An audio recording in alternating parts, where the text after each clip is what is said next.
Hello, my name is Rachel and I have mitochondrial disorder, specifically RRM2B, and this is a typical day in my life. Although I'm 19 years old, the first thing I have to do in the morning is ring for my mum or dad to come and take my ventilator mask off for me. I need their help as my neck muscles are so weak that I find it hard to lift my head and remove the mask. I am also profoundly deaf, so the first part of my day is spent in silence until I'm ready to put my cochlear implant processors on. I usually spend hours in bed in the morning. I have a feeding tube to help me gain weight, but I can't stand to have it on overnight with the ventilator mask on at the same time. So while everyone else is getting on with their day, I'm in bed plugged in.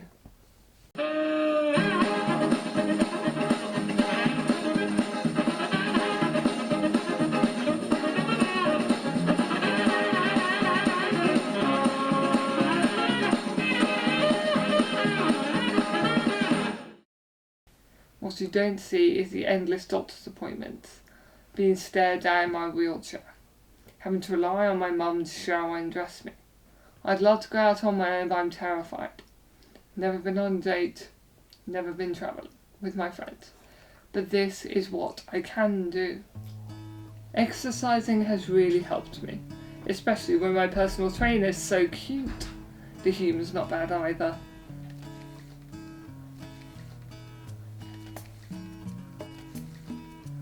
I went to a circus school, Extraordinary Bodies. It made me realise I'm not as limited as I first thought. I'm still climbing the stairs at the beauty salon, got to keep these eyebrows in check. I love drama and I go to several groups at my local theatre. It's exhausting, but I still love it. I've met some friends through the Lily Foundation who are facing different challenges from the same condition. Here are the stories of Faye and Olivia. Hi, I'm Olivia. I'm 22 and I have mitochondrial disease.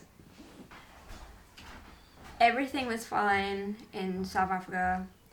Normal, no epilepsy, hearing loss, had loads of energy, but when I came to the UK, everything seemed to be going downhill. Like my hearing loss, I noticed that Mum would be calling for me and I would be up the stairs. I couldn't hear her at all. I had problems when I was at school. I got bullied because people would talk to me. They knew I couldn't hear them and they would say nasty things behind my back. And that's when a girl told me about it. So I told Mum and you told the head of year, and they didn't really handle it quite well. It's like they didn't know, yeah, there's a student in the class who's deaf. Should you put her in the front of the class? It doesn't really help, to be honest. Yeah, I think they weren't really happy. They didn't know what to do. Oh yeah, she's got mitochondrial disease. What should we do about that? I don't know. It's like sometimes when I tell people about my condition, they don't know how to react with me. You know, oh, does she need to sit down? What should I do? What should I do? And I think it's kind of difficult for me because I've only met 2 girls who actually understand, and I met Rachel and I've met Tyrion as well, so I know exactly what we're going through. But when you first found out, it was the hearing loss, wasn't it? Yeah, it was the hearing loss. Was probably about, I got my hearing aids when I was 15 and that was around GCSEs, so I had to work extra hard, and I'm pretty happy with what I got, with a B in English, a B in drama and a B in maths, so I'm pretty happy about that. Obviously I was not really good at science or that sort of thing, but I left school and I went to another college and they were so much better, more understanding. They made sure I was alright with some things. They asked me if I'm alright, you know, do I understand things? And they were really good. So I'm really happy that I left school and went to another college. But your first, then we had eye problems after the ears. Oh yeah, I was eye problems as well, but thank God they seem to be stable. Last year I was having problems, but this year, I don't know, somehow my eyesight is better. I was 16 when I had my first seizure. I was like driving back from my singing lessons, and I was sitting on the bed with Mum, and I have like a light hallucination. It's like a colour wheel, but it moves really, really fast. And I said, Mum, I'm going to have a seizure. And I had my first seizure. And I remember waking up on the floor with the paramedics. I was completely confused. I don't know what happened. I blacked out. What happened? Why are the paramedics here? And I remember waking up with terrible headaches. I felt sick. I really felt unwell. And then you were given medication for that. Yeah, like anti-epileptic medication for that. But it was at the seizure point that you were referred to the neurologist, and he referred you for a biopsy. Yes. Because he thought it might be mitochondrial. Yeah, they just needed to check because of all these things, epilepsy, hearing.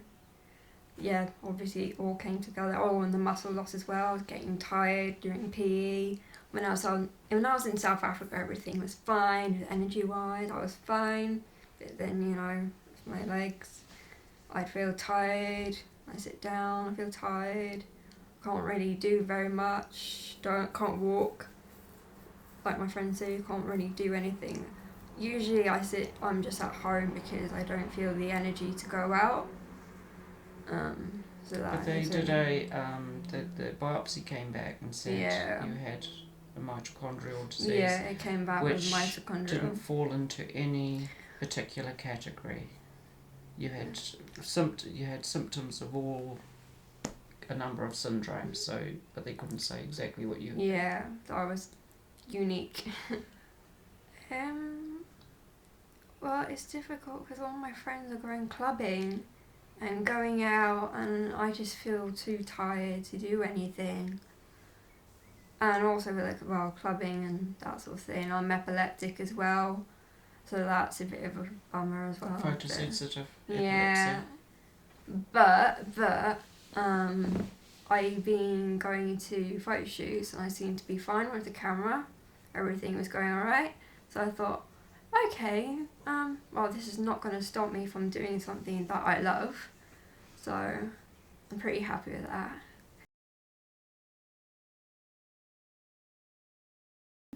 And it definitely boosted my confidence. And it's not going to stop me from doing something I love. What to do. Mitochondria is not going to stop me at all. Hello, I'm Faye. I have these syndromes on Monday.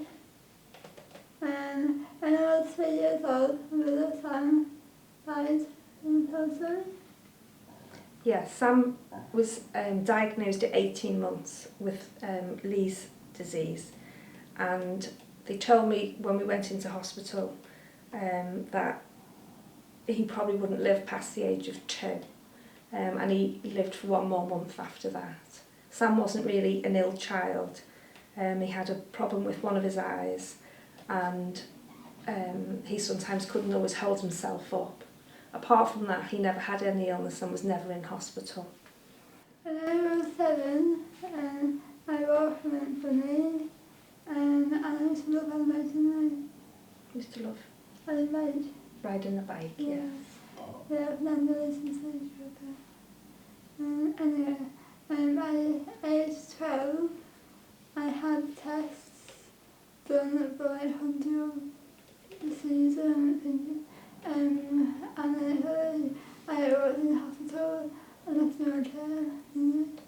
Yeah. Faye went into hospital to have tests at the age of 12, and she had a muscle biopsy. And then she came out of the hospital in a wheelchair, and then that was the first time, and since then she's been using a wheelchair. Yeah. after the test, I was very ill, for months really.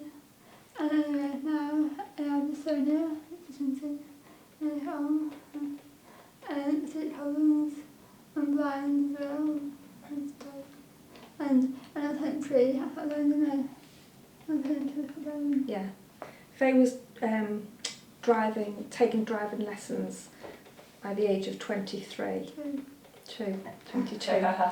And she was really enjoying the lessons and getting on really well with the lessons. But then just all of a sudden, really, she lost her sight. And this was down to Lee's syndrome. She also has a lot of pain with dystonia through her muscles and... Pardon? Yes, and she's a bit wobbly. And sometimes when I wake up in the morning, I picture dancing pictures and Yes, so, sometimes on the odd occasion, with the blindness, Faye can wake up and the sight's gone completely. And that just lasts for a couple of minutes usually. And she's very frightened of this and usually know when it's happened because she starts screaming. When Faye was at college, she did art and English for her A-levels, which she did very good at. She got good marks for those. But then losing the sight has sort of destroyed all that really, because although she can listen to audiobooks, and she does listen to a lot, her passion was reading and writing. And she's written a book which is slightly about her story but with a bit of a twist to it. So she has managed to finish the book now, which just needs some editing doing to it. She also loves to paint and do art, and with the blindness that's really quite hard to do now. But she does like doing poetry, and that's one of the things that she does a lot of now.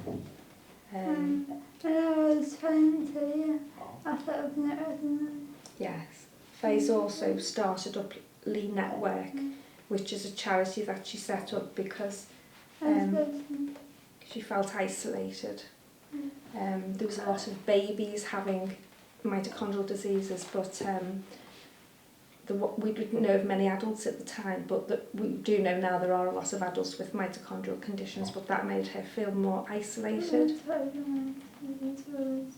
Yes, and the charity she set up is for families of mitochondrial disease of all ages, and it just allows people to get together, meet other families, have a good day out, and then doctors give talks sometimes at her meetings.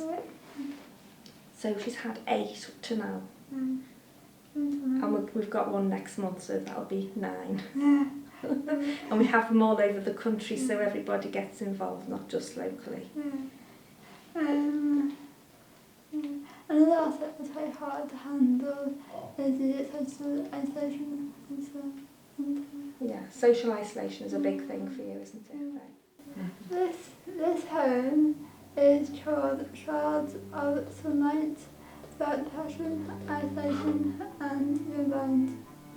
Trying to look for shards of sunlight to chase the shadows away. In this forest with the trees are so tall, the canopy of leaves almost blocks out the sunlight. Trying to look for shards of sunlight to chase the shadows away. My feet crunch over the trees flapping, one in half at 8 minutes. The sound of each shattered piece of hope echoes the woods. Trying to look for shards of sunlight to chase the shadows away. The wind rustles through the leaves, chasing the trees. The buds are flowers that seem to hold me, fracturing my everything. As I stand in the forest, deeper and deeper, getting lost in each tall, imposing tree that looks down at me, trying to look for shards of sunlight to chase the shadows away, but the shadows dissipate to me, nearer and nearer, until I am under a shadow, trapped in the darkness. So those are our stories. I hope it's given you an insight into what it's like living with mitochondrial disorder. Now, please go out and find a cure as quickly as possible. Thank you.